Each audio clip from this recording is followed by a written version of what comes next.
Give me those high-yielding dividend payers, Jonathan. Hey, you ask and I answer. See how this relationship works? Just keep in mind that everything has a balance and nothing's for free, especially where high dividend yields are concerned. But you take a look and you be the judge.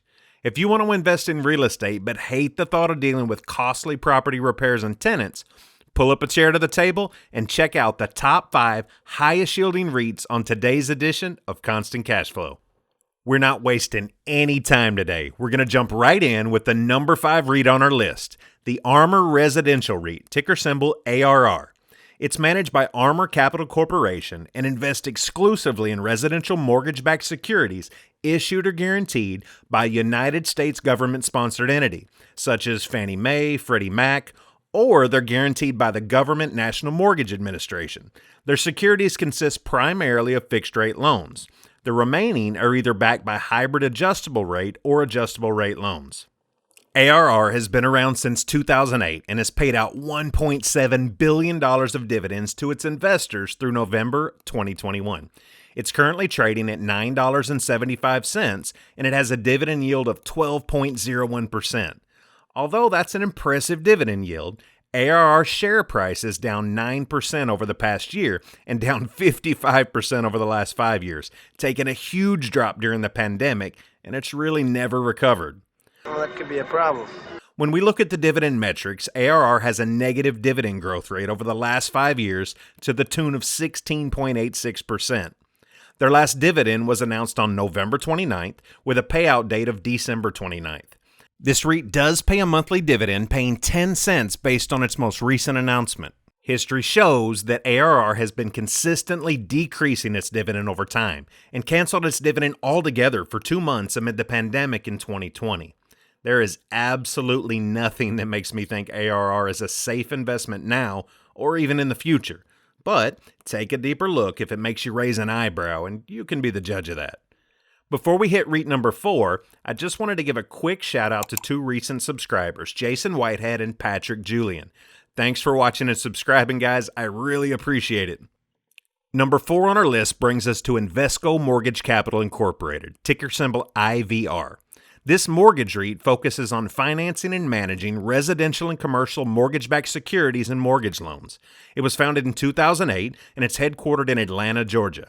Now, like our previous REIT, IVR took a pandemic hit that saw it sell off many of its underperforming assets. If we sell everything but the boat. Based on this, I don't expect the stock price to return to its early 2020 levels, and that's okay. It's a different company than it was then. It's currently trading at $2.95 per share with a forward dividend yield of 12.12%. It's also down around 9% year to date, and Wall Street analysts are in general bearish on this investment. IVR pays quarterly dividends, with its last one at 9 cents paid on October 26th. It also has a negative 5-year dividend growth rate of 26%, which is by far the worst on our list today. Yep. No thanks, I'm good. If we look at its history, it was actually pretty consistent over the years until, well, pandemic. As you're starting to see, these high dividend yielding REITs did not achieve the rapid recovery experienced by the market in general last year after the crash. Let's move from the worst dividend growth rate to the best on our list today with number 3, Ellington Residential Mortgage REIT, ticker EARN, EARN. If only its long-term performance lived up to its impressive ticker symbol. You see what I did there? Ellington Residential is our second MREIT on the list, and it's been around since 2013. It specializes in acquiring, investing in, and managing residential mortgage and real estate-related assets, with a primary focus on residential mortgage-backed securities for which the principal and interest payments are guaranteed by a U.S. government agency or a U.S. government-sponsored enterprise. Ellington Residential is currently trading at $10.46 with a forward dividend yield at just over 13%. Its share price, however, is down 14% over the last year and 22% over 5 years, although it's been trading mostly sideways in the $10 to $11 range over the last 3 to 4 years. It also rebounded much more quickly from the pandemic crash in 2020, taking it about 4 months to get back within range of its early 2020 share price. This is an improvement, right? Its yield of 13% is at the peak of what it's produced over the last few years, minus a brief spike in March of last year, and it's moved between 8% and its current high level during that time. It does pay a monthly dividend, and its last announcement was on December 7th for 10 cents per share, payable on January 25th of 2022, provided you have it in your portfolio by December 29th. It's a lot of date dropping. It has a 5-year dividend growth rate of negative 4%, which surprisingly enough makes it the best performer in that respect on our list today. And although the dividend has been on a minimal decline over the past 5 years in terms of payout, it did take a big drop in October of this year, cutting their monthly payment from 30 cents per share to its current rate of 10 cents per share, due largely in part to the significant share price drop over the last 6 months. Don't they wish I'd made this video a few months ago?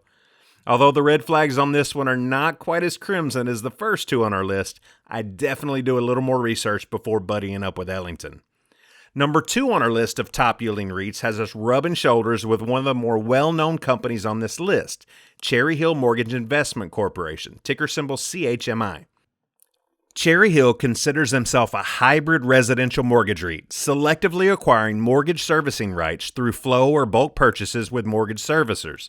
Basically, they purchase the right to a bank's mortgages in bulk and occasionally purchase U.S. security treasuries or futures and forwards contracts, among other things, to help manage the risk of loan defaults. Cherry Hill currently trades at $8.23 a share, giving us a dividend yield of 13.27% based on its current payout. Its share price is down 16% over the last year and 55% over the last 5 years. Do we see a pattern developing here? You're on to something there. I will say overall, analysts from Wall Street and Seeking Alpha tend to be a little more bullish on this REIT compared to the others we've discussed, as their revenues have been increasing over the last several reporting periods, likely improved by the recent housing market boom. For me, though, there are concerns with rising inflation that those benefits may be short-lived. This REIT pays quarterly dividends, with its January 2022 announced payout coming in at 27 cents per share. It has a dismal negative 11.24% dividend growth rate over the last 5 years, but this stock is also a little different from the others we've discussed, as this was not always the case. So don't judge me, Lizzie. Don't you dare judge me. Cherry Hill had a rock-solid dividend from 2014 to mid-2019 of right around 50 cents a share, which is one of the reasons you may have heard about it before. For many years, it was prominently featured on many lists of REITs you should hold on to for consistent, predictable dividend payments, and I definitely understand why.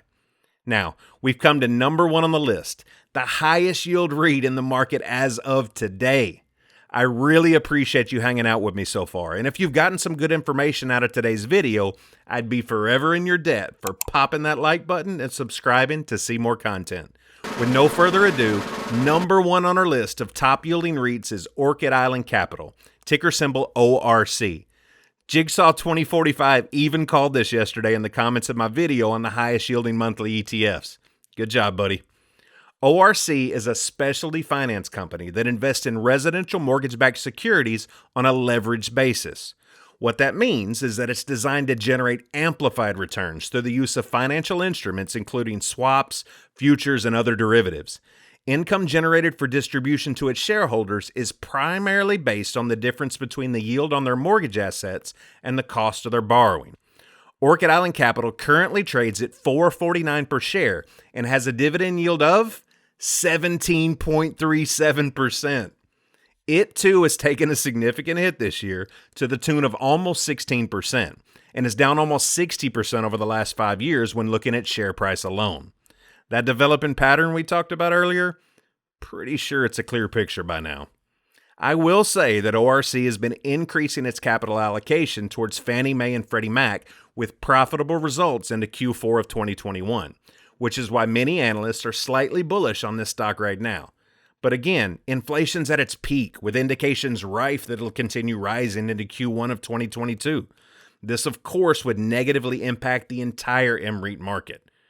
Even though ORC has a negative 14% dividend growth rate over the last 5 years, their income investors for the past 4 years have reaped an average yield of 17.36%, with a percentage difference of 536% to the REIT sector as a whole. It also pays its dividends monthly, which of course makes it attractive to many dividend investors. Looking a little closer, you can see that it's decreased its dividend amount over the last 5 years by 50%, right in line with its share price valuation over that same time period.